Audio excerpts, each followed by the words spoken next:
மேஷராசிக்கு இந்த சனி வக்ர பயிற்சி பலன்கள் எப்படி இருக்க போகுது அப்படிங்கிறத விரிவாக பார்க்க போகிறோம், துல்லியமாகவும் பார்க்க போகிறோம். அதனால ஸ்ட்ரெயிட் டு த பாயிண்ட், எதனால் உங்களுக்கு நல்லது நடக்குது, எதனால் உங்களுக்கு நல்லது நடக்காமல் போக போகுது அப்படிங்கிறத பற்றி பார்க்க போகிறோம். இந்த பகுதியை கவனமாக பார்த்துட்டு வாங்க. குறிப்பாக உங்கள் லைஃப் லாங்குக்கும் நீங்கள் நல்லா இருக்கிறதுக்கான ஒரு எண்கணித குறிப்பை பற்றி இந்த பகுதியின் இறுதியில் சொல்ல போகிறேன். அதுக்கு உங்களுடைய நேமும் டேட் ஆஃப் பர்த்தும் தேவைப்படும். அதை பற்றின முழு குறிப்பையும் இந்த பகுதியின் இறுதியில் சொல்ல போகிறேன், கவனமாக கேளுங்க. குறிப்பாக மேஷராசினருக்கு ஆல்ரெடி 7.5 சனி துவங்கிடுச்சு. இது கேட்கும்போதே நமக்கு பகீர்னு இருந்திருக்கும். இப்போ கூடுதலாக அது வக்ரம் வேற பருகிறார் அப்படிங்கும்போது பட் இன்னும் உங்களுக்கு ரிலீஃப் கிடைக்கும்.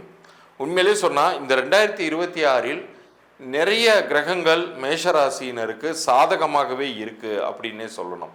அதுலேயும் குறிப்பாக இந்த சனி 7.5 சனியாக துவங்கிருச்சே அப்படின்னு சொல்லிட்டு பயப்படவே வேண்டாம். ஆண்களும் சரி பெண்களும் சரி, உங்களுக்கு பெரிய அளவுக்கு சிரமங்கள் வராத அளவுக்கு தான் இந்த பயிற்சிகள்லாம் நிகழ்ந்து கொண்டே இருக்கிறது. அதுலேயும் வரக்கூடிய 26 ஜூலை 2026 முதல் 10 டிசம்பர் 2026 வரைக்குமான காலகட்டம் சனி வக்ரம் பெற்று அது பின்னோக்கி முழுசாக நகர்ந்துருச்சான்னு கேட்டால் கிடையாது. அது இந்த ராசிக்குள்ளாரே தான் டிராவல் ஆக போகுது. அதுலேயும் இந்த வக்ரம் பெறும் பொழுது சனியினுடைய வீரியம் அப்படிங்கிறது மிகவும் கம்மியாகும். ஏன்னா இப்போ குருவுடைய பார்வையில் இருக்கிறதுனாலையும் கூட உங்களுக்கு நிறைய நன்மைகளை காத்து கொண்டிருக்கிறது. இந்த காலகட்டத்தில் ஃபினான்ஷியல் ட்ரபிள் எது இருந்தாலும் அது விலகும். உங்களுக்கு நிறைய பொன் பொருள் சேர்க்கை சேரும். அதற்கு மற்றொரு கிரகமான குருவுமே காரணமாக இருக்க போகிறார். காரணம், குரு உங்களுடைய 8, 10, 12ஆம் வீட்டையுமே பாய்க்கிறார். அப்படி 12ஆம் வீட்டை அவர் பார்வை செலுத்தும் போது அந்த இடத்துல தான் இந்த சனி நிற்கிறார். அந்த இடத்துல தான் சனி வக்ரம் பெறுகிறார். அப்போ இந்த சனி வக்ரம் பெறும் பொழுது நம்மளை போட்டு படுத்தி எடுத்துருமா அப்படிங்கிற பயம்லாம் இனி உங்களுக்கு வேண்டாம். தடைப்பட்ட காரியங்கள் உங்களுக்கு நகரும். பொதுவாக சனி எதை அஃபெக்ட் பண்ணுவார்னு கேட்டால், எந்த விஷயங்கள்லாம் தடைகளாக இருந்ததோ, இவ்வளோ நாள் உங்களுக்கு நிறைய சிரமங்கள் இருந்திருக்கும் தான். ஒரு பக்கம் எல்லாம் ஆஹா ஓஹோங்கிறாங்க, யோகம் கிடைக்குங்கிறாங்க, இன்னொரு பக்கம் எனக்கு எதுவுமே நடக்க மாட்டேங்குது அப்படின்னு நீங்கள் ஃபீல் பண்ணிக்கிட்டு இருந்திருக்கலாம். பட் இனிமேல் உங்களுக்கு நல்லதே நடக்கும். நிச்சயம் கெடுதலை நோக்கி உங்கள் லைஃப் போகாது. அதை மட்டும் நீங்கள் உறுதியாக புரிஞ்சுக்கோங்க. இந்த காலகட்டத்தில் உங்களுக்கு டிசம்பர் அந்த 10ஆம் தேதி சனி வக்ர நிவர்த்தி ஆகும் பொழுது இன்னொரு பக்கம் ராகுவும் கேதுவும் இடம் மாறுவாங்க. அந்த பயிற்சியுமே உங்களுக்கு மிகவும் சாதகமாக இருக்க போகிறது. ஸோ நன்மைகளை அடுத்து நன்மைகளே உங்களுக்கு வருது. எப்போதுமே எப்படி இருக்குன்னா, ஒரு கிரகம் நன்மை கொடுக்கக்கூடிய இடத்துக்கு வரும் பொழுது இன்னொரு கிரகம் அவ்வளோ நல்லது பண்ணாமல் கொஞ்சம் அந்த நல்லதுலேருந்து எடுத்துக்கிற மாதிரியான ஒரு சூழ்நிலைகள் உருவாகும். ஆனால் இந்த வருஷம் மேச ராசியினருக்கு எல்லாமே சொல்லி வச்சாப்புல நன்மைகளை நோக்கியே நகரப்போகுது அப்படிங்கிற ஒரு இடத்துக்கு போக போகுது. ஸோ நீங்கள் கவலையப்படாதீங்க. ஆனால் இதற்கு நீங்கள் எப்போதுமே நம்ம நல்லது நடக்கும்போது கடவுளை மறந்துடுவோம் இல்லையா? தீமை நடக்கும்போது நம்ம எந்த கோயிலுக்கு போகணும், என்ன பரிகாரம் செய்யணும் அப்படின்னு சொல்லி திருப்பி திருப்பி கேட்போம்.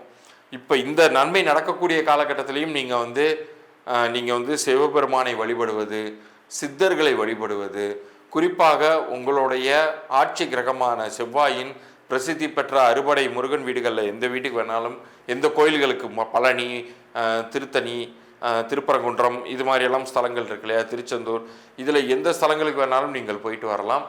அது உங்களுக்கு மேலும் மேலும் நன்மைகளையே அதிகப்படுத்தும். இப்போ இவ்வளோ நேரம் நீங்கள் பார்த்துட்டு இருந்ததுலேயே உங்களுக்கு சனி எந்த அளவுக்கு நல்லது பண்ண போகிறார் அல்லது கெட்டது பண்ண போகிறார் எல்லாமே உங்களுக்கு புரிஞ்சிருக்கும். நம்பர்ஸை வச்சு நம்ம முன்னோர்கள் அந்த காலத்திலேயே நல்லது நடக்கிற மாதிரி நிறைய சூழ்நிலைகளை உருவாக்கிக்கிட்டாங்க தங்களுக்கு. அது நல்லதும் பண்ணியிருக்கு உறுதியாக. அது மாதிரியான ஒரு நிலை உங்களுக்கும் வரணும் அப்படின்னு நீங்கள் நினச்சிங்கன்னா உங்களுடைய பெயர்களை கொண்டே அதை சாதிக்க முடியும். அதை தான் நான் பகுதியின் முன்னாடியே சொல்லியிருந்தேன். உங்களுக்கான இலவச பொது பலன்களாக நான் கொடுக்குறேன் அப்படின்னு சொல்லிட்டேன். ஸோ உங்களுடைய பிறந்த தேதி, உங்களுடைய பெயர் ஆங்கில எழுத்துக்களில் கீழே தெரிகிற வாட்ஸ்அப் எண்ணிற்கு நீங்கள் அனுப்பணும். எண்கணித பலன்கள், மறுபடியும் அழுத்தம் திருத்தமாக சொல்கிறேன், இது கிரக பலன்கள் கிடையாது. நியூமராலஜிக்கலாக ஒவ்வொரு பிறந்த தேதியுமே ஒரு கிரகத்திற்கு உட்பட்டதாக இருக்கும். பிறந்த தேதியின் கூட்டு எண்ணும் ஒரு கிரகத்திற்கு உட்பட்டதாக இருக்கும். அதற்கு அதிர்ஷ்டத்தை தரக்கூடிய வகையில் உங்களுடைய பெயர் அமைஞ்சிருக்கா அப்படிங்கிற தகவலை நான் சொல்லுவேன். அப்படி அமையலைன்னா என்ன பண்ணணுங்கிறத நான் சொல்லுவேன்.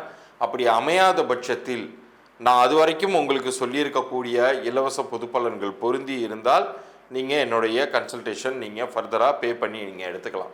ஆனால் அது வரைக்கும் நான் சொல்லக்கூடிய அந்த இலவச பொது பலன்கள்லேயே உங்களுடைய குணாதிசயங்கள், உங்களுடைய பெயர் என்ன மாதிரி பலன்களை கொடுத்துக்கிட்டு இருக்கு எல்லாத்தையுமே நான் விரிவாக சொல்ல போகிறேன். அதனால் நீங்கள் அனுப்ப வேண்டியது உங்களுடைய பிறந்த தேதி, உங்களுடைய பெயர், வீட்டில் நீங்கள் குழந்தைக்கு பேர் வச்சுருந்தீங்கன்னா உங்கள் குழந்தையுடைய பிறந்த தேதியுமே பெயரையுமே எனக்கு அனுப்பிச்சி விடுங்க. வியாபார பெயர் இருந்தாலும் வியாபார பெயரையுமே எனக்கு நீங்கள் அனுப்பிச்சி விடுங்க. மீண்டும் அடுத்த பதிவில் நாம் சந்திப்போம். நன்றி, வணக்கம்.